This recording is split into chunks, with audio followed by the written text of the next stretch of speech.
Bien, hermanos, esta noche está con nosotros en esta primera plenaria un pastor chileno, su nombre es Moisés Díaz. Él es pastor desde hace 8 años de la iglesia Dinamarca en Temuco, Chile. Toda su vida está involucrado en misiones. Conoce a nuestra iglesia hace muchos años ya. Así que estamos en un mismo sentir, en misiones, con esta iglesia de Chile, con el pastor que ya ayer hemos escuchado también la predicación, lo que nos ha compartido en la plenaria. Este pastor es casado, tiene 2 hijas ya adultas y pues estamos contentos de poder ser bendecidos con lo que Dios nos tiene preparado por medio de él. Así que les pido por favor como iglesia un aplauso de bienvenida para nuestro hermano y pastor Moisés Díaz. Buenas noches, mis amados hermanos, que el Señor les bendiga. Un placer y un gusto estar esta noche una vez más. Ha sido lindo poder estar, refrescar el corazón, participar juntos de este tiempo especial. Quiero que podamos abrir nuestras Biblias en el libro de los Hechos, capítulo 11.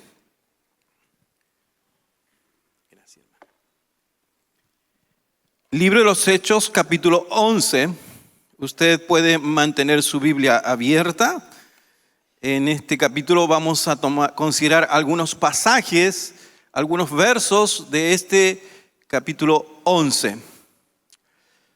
Desde el 19 al 30, referencialmente, es el pasaje que vamos a considerar en este tiempo.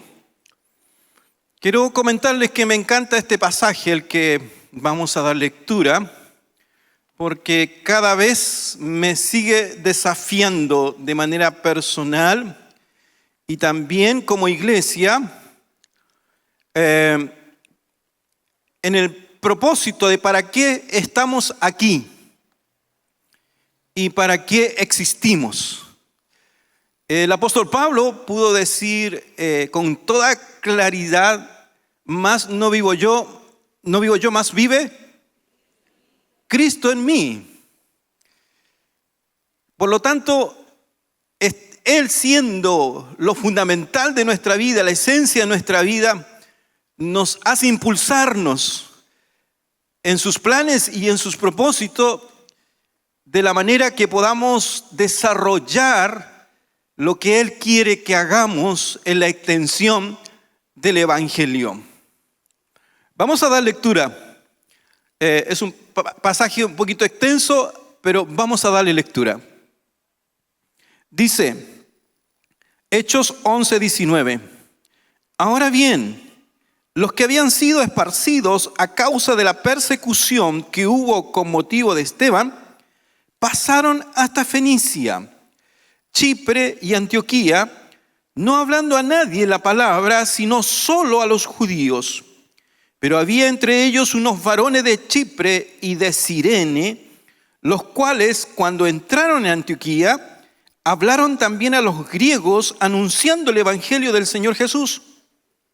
Y la mano del Señor estaba con ellos, y gran número creyó y se convirtió al Señor.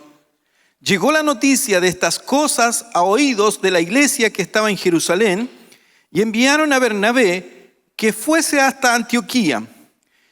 Cuando llegó y vio la gracia de Dios, se regocijó y exhortó a todos a que con propósito de corazón permaneciesen fieles al Señor, porque era varón bueno y lleno del Espíritu Santo y de fe, y una gran multitud fue agregada al Señor. Después fue Bernabé a Tarso para buscar a Saulo, y hallándole le trajo a Antioquía. Y se congregaron allí todo un año con la iglesia y enseñaron a mucha gente, y a los discípulos se les llamó cristiano por primera vez en Antioquía. En aquellos días unos profetas descendieron de Jerusalén a Antioquía, y levantándose uno de ellos llamado Agabo, daba a entender por el Espíritu que vendría una gran hambre en toda la tierra habitada, la cual sucedió en tiempo de Claudio. Entonces los discípulos, Cada uno conforme a lo que tenía, determinaron enviar socorro a los hermanos que habitaban en Judea, lo cual en efecto hicieron, enviándolo a los ancianos por mano de Bernabé y de Saulo. Vamos a orar. Padre, gracias por tu palabra. Gracias, Señor, por este hermoso relato. Gracias por esta iglesia que en el pasado, Señor, fue levantada por la predicación del Evangelio. Y ha tenido, Señor, esta iglesia la trascendencia de ser registrada en la palabra. Porque, Señor, a través de esta iglesia, el Evangelio llegó a todas las naciones. Bendícenos en esta hora, en lo que ella nos indica. Para tu nombre oramos. En el nombre de Jesús. Amén. Podemos decir que hoy día fácilmente podemos distraernos de la gran tarea que tenemos como iglesia. Esta tarea que es la evangelización mundial.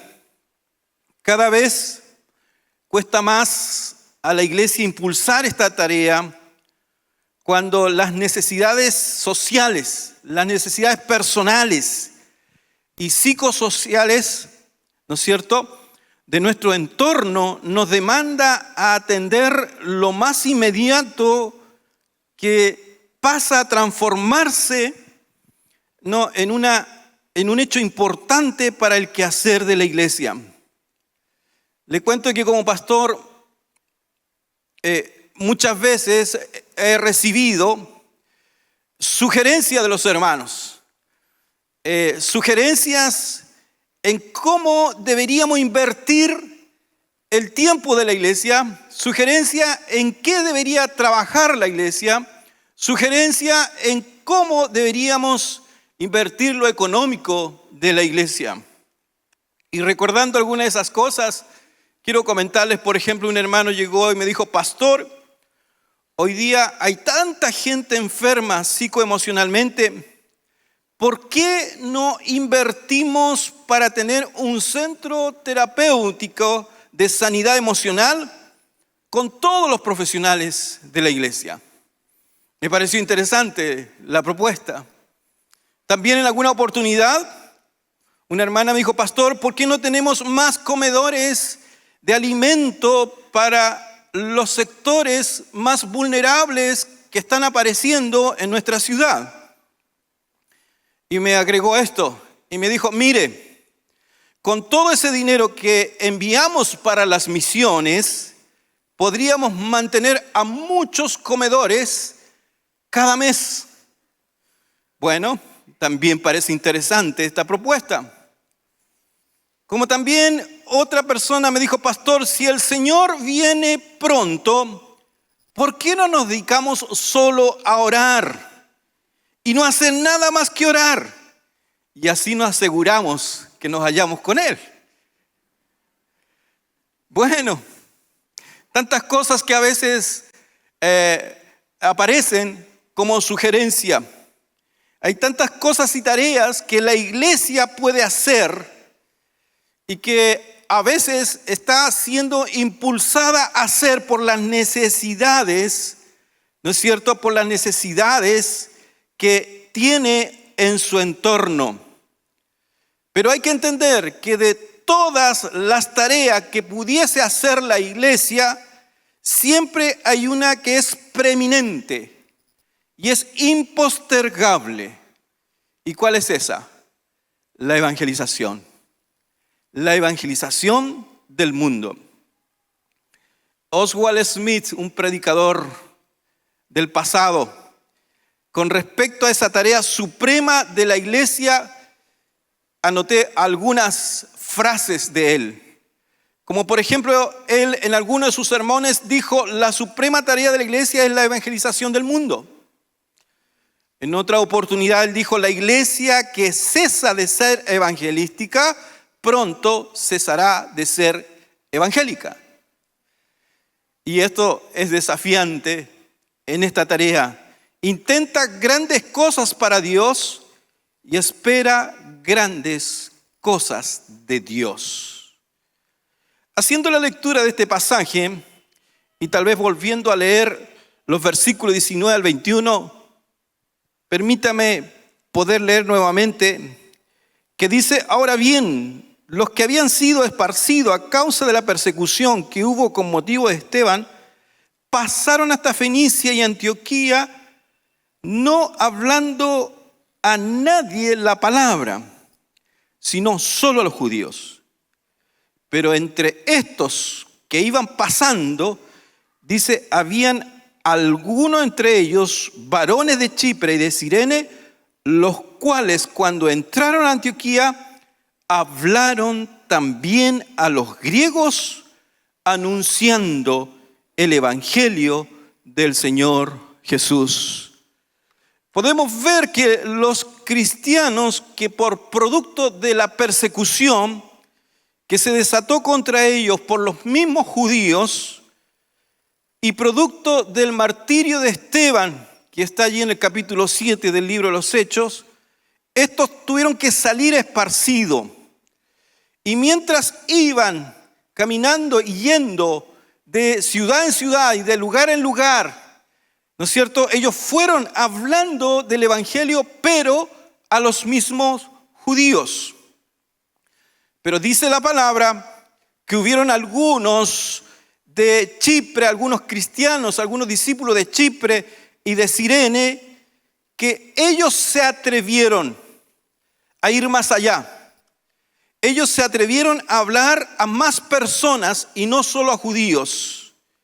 Ellos se atrevieron a hablar a los griegos, especialmente en este sector, en esta zona de Antioquía, y a ellos les anunciaron el evangelio de Jesús.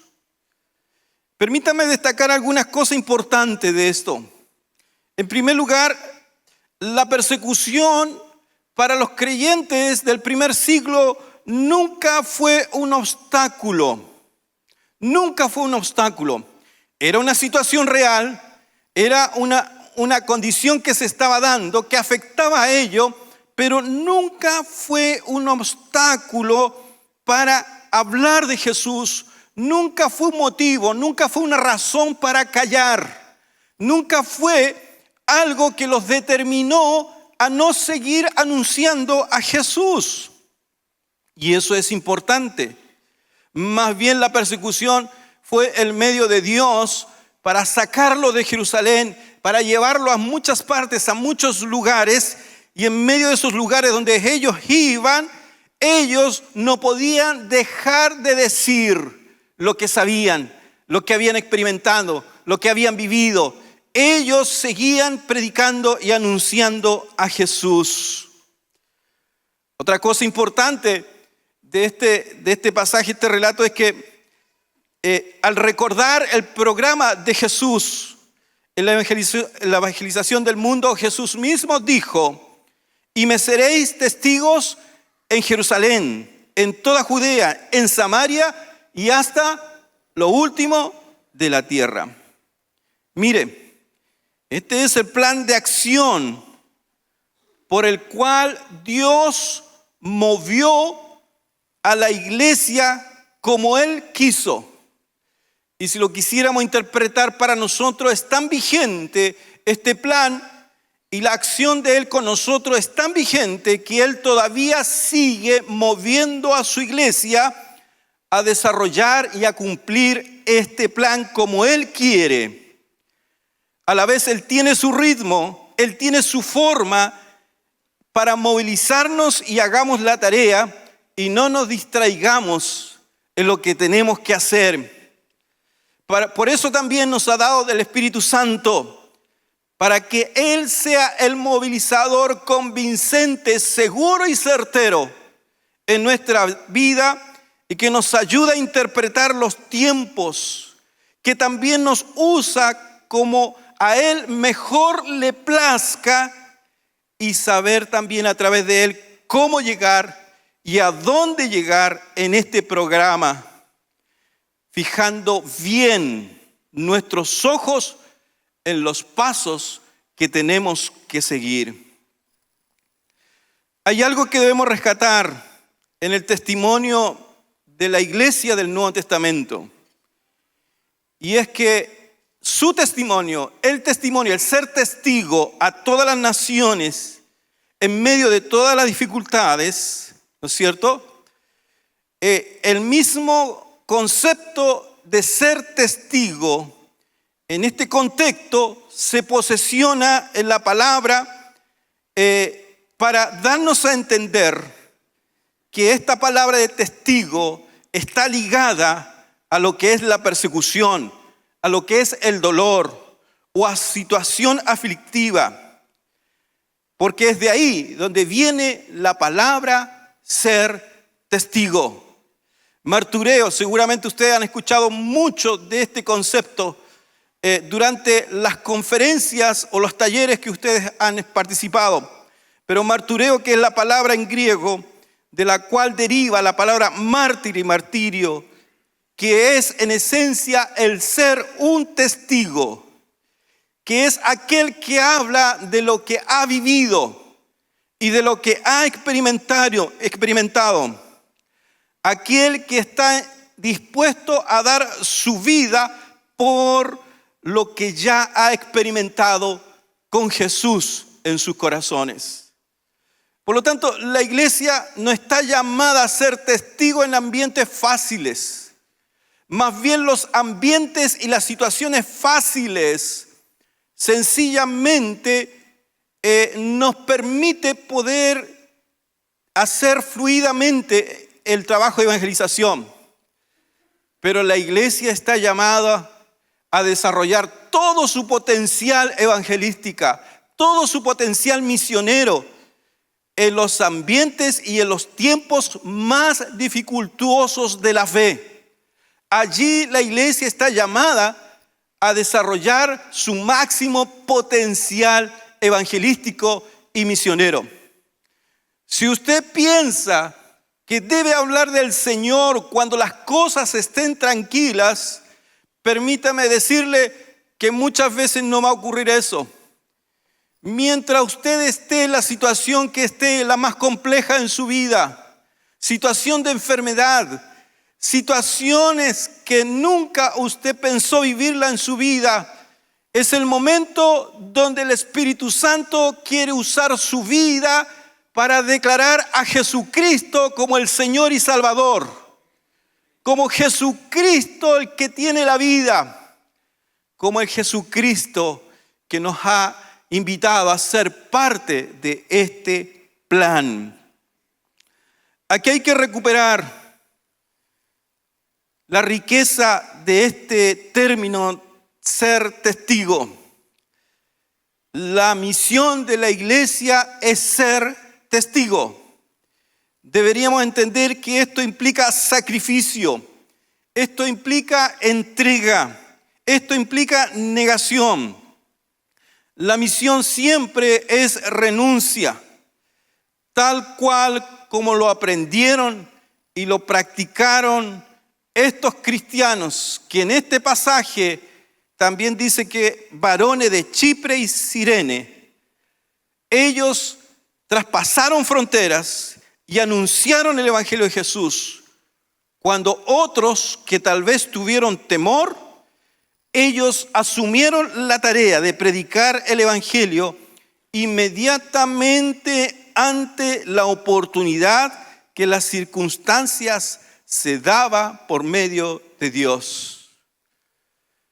Alguna vez en los desafíos misioneros que hemos tenido y tenemos todavía como iglesia en Temuco, algunos nos dicen, van a ir a tal lugar del mundo. ¡Oh, qué difícil!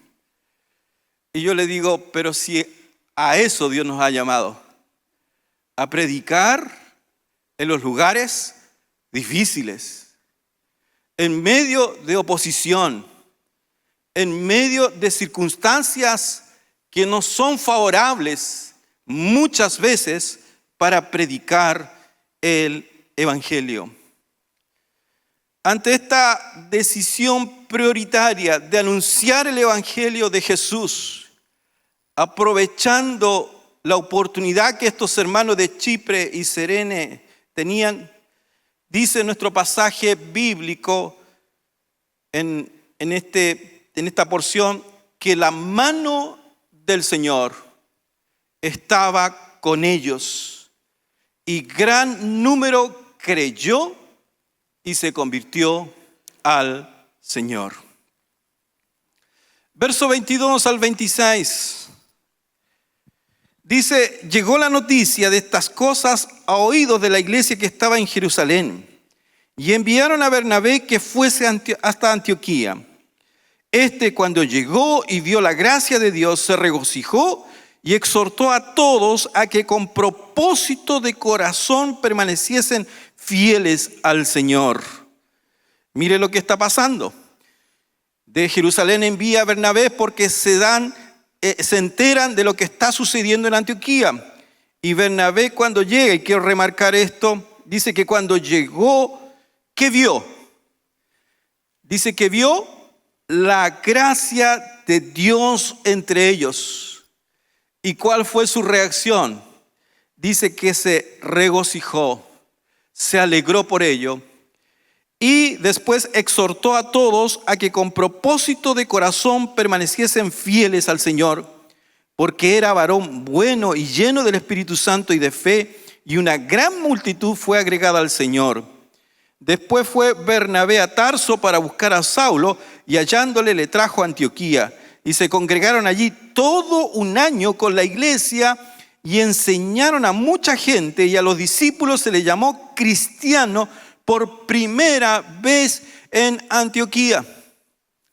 Y esto es hermoso en este pasaje.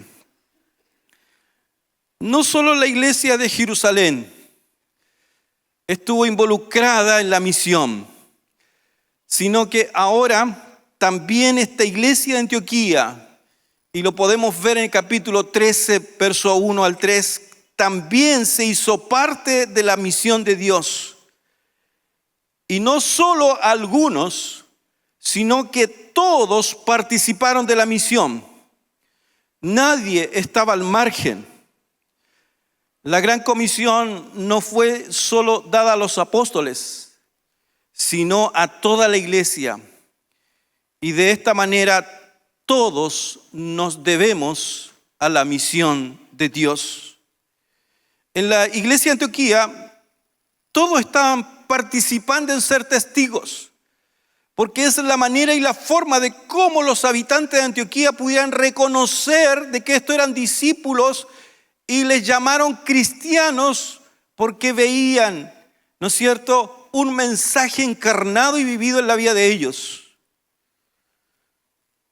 Esta iglesia estaba participando activamente de la misión. Dice nuestro pasaje que Bernabé cuando llegó vio la gracia de Dios, se regocijó y exhortó a todos. ¿Sabe usted cuántas papas puede obtener de una sola semilla de papa?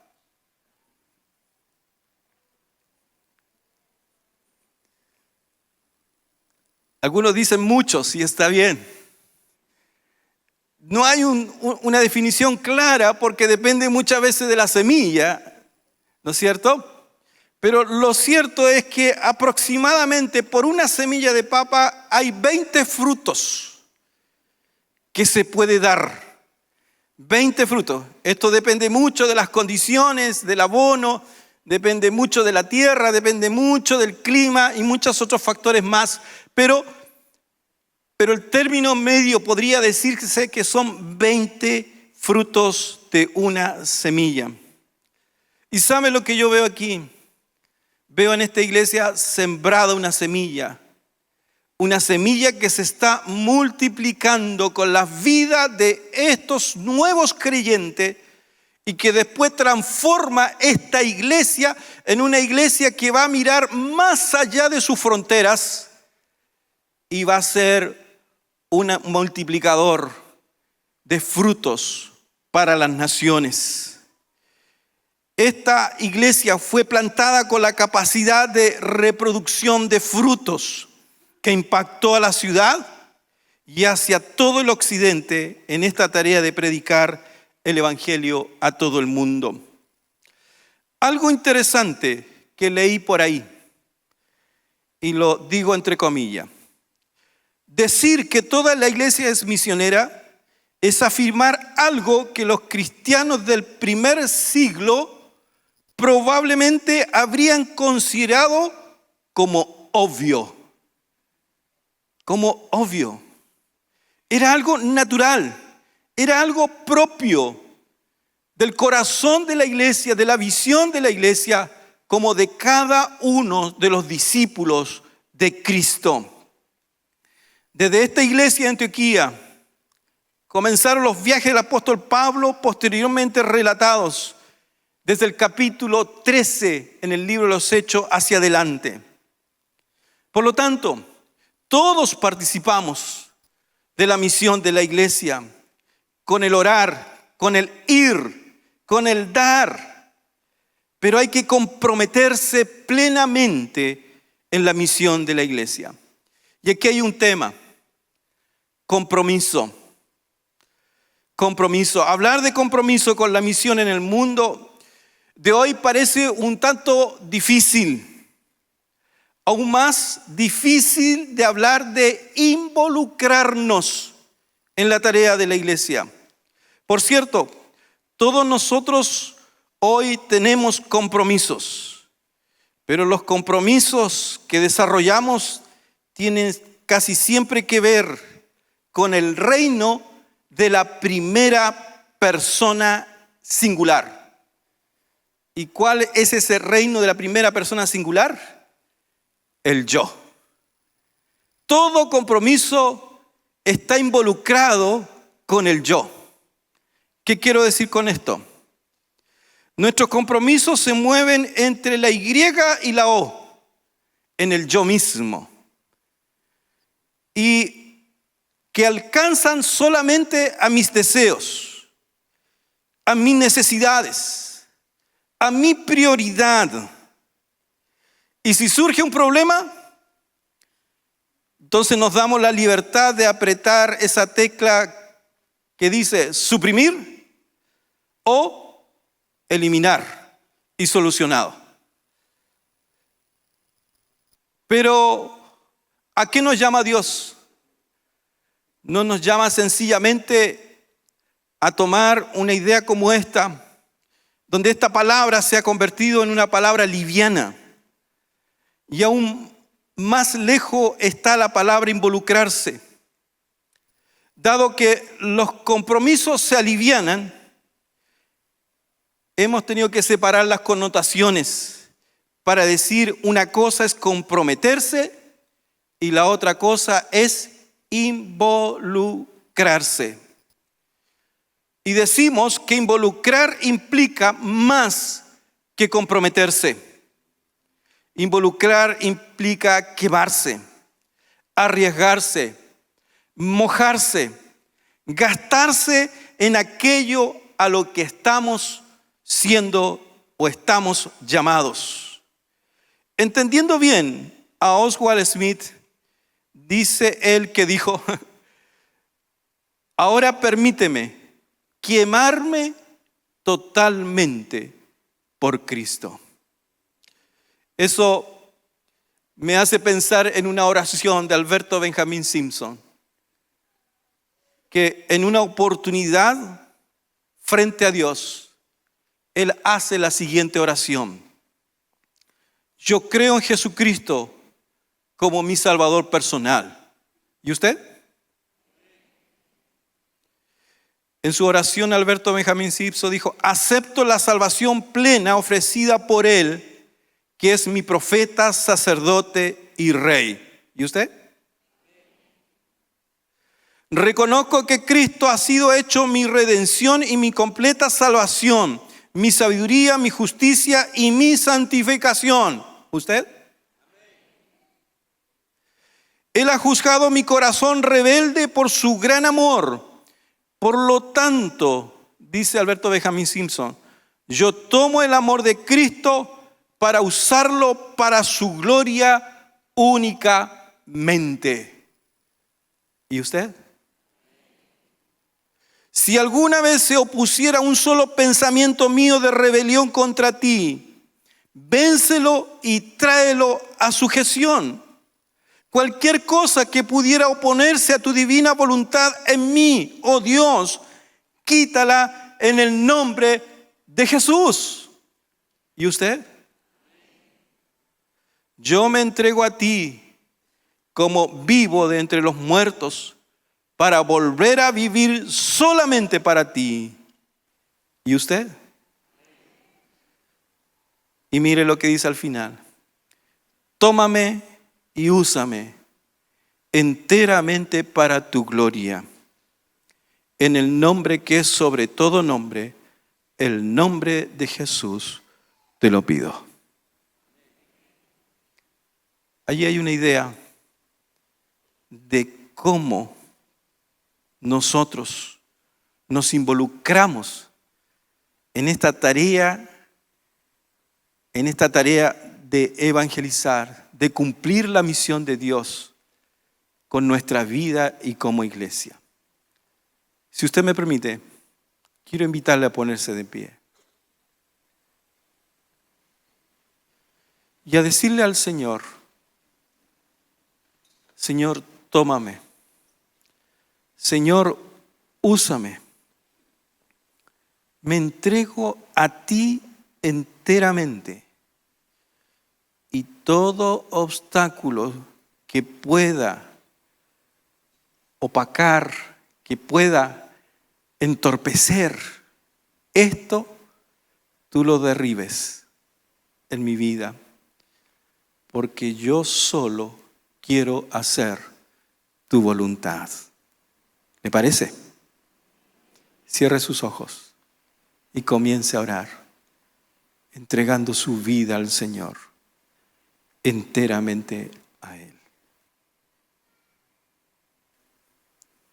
Señor, tú nos has dado una tarea tan grande, el llevar tu nombre a todas las naciones, a todo lugar, algo que nos das por privilegio y por honra, y deseamos ser tus siervos fieles para ello.